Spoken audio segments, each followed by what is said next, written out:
Hasbrook Heights joins a growing list of communities sending armed cops into their schools to prevent the next school shooting.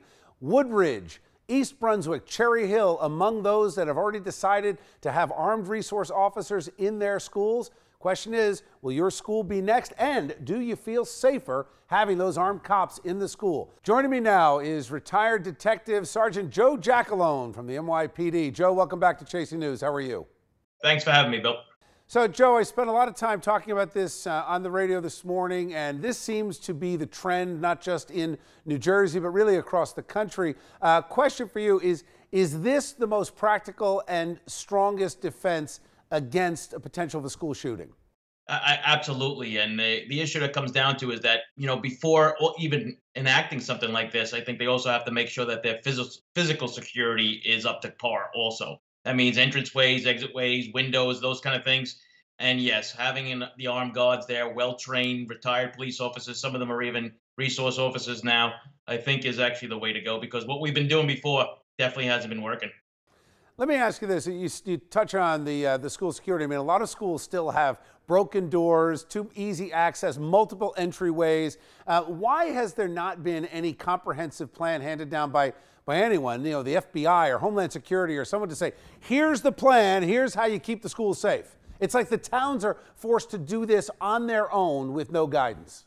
Right. Well, when it comes down to everything comes down to money.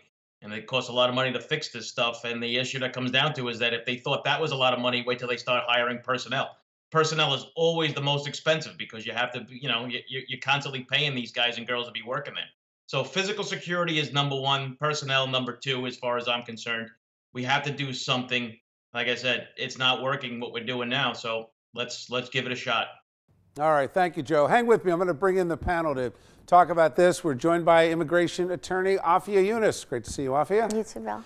Democratic councilman from Linden, New Jersey, Peter Brown, back with us. Good to see you, Peter. Thank you. Peter, I'm going to start with you on this. As a member of council in Linden, what are the Linden schools doing?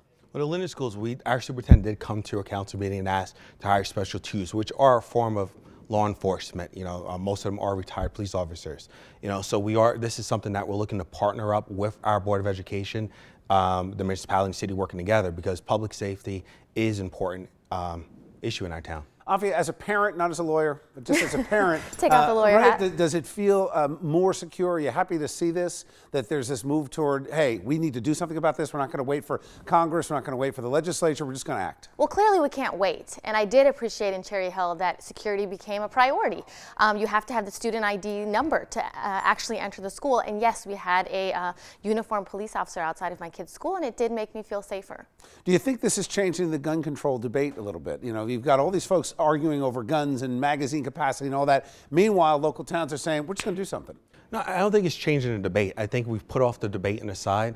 We're addressing right now public safety, which also, why I agree with this program too, though, is that by getting officers inside the school system, they're able to interact more with our young people, which is something that's always a positive. Joe, is this something that you think cops want to do? Are they looking forward to that assignment? Well, yeah, they have to pick people specifically that want to do this. I mean, not everybody is good working with kids. So we have to make sure that we find the right officers to do so. And I mean, listen, there's a great intelligence gathering tool also. We see a lot of problems where we have gang issues too within schools. So having these officers there can actually fix a myriad of problems. Okay. Thank you, Joe. Thanks, guys.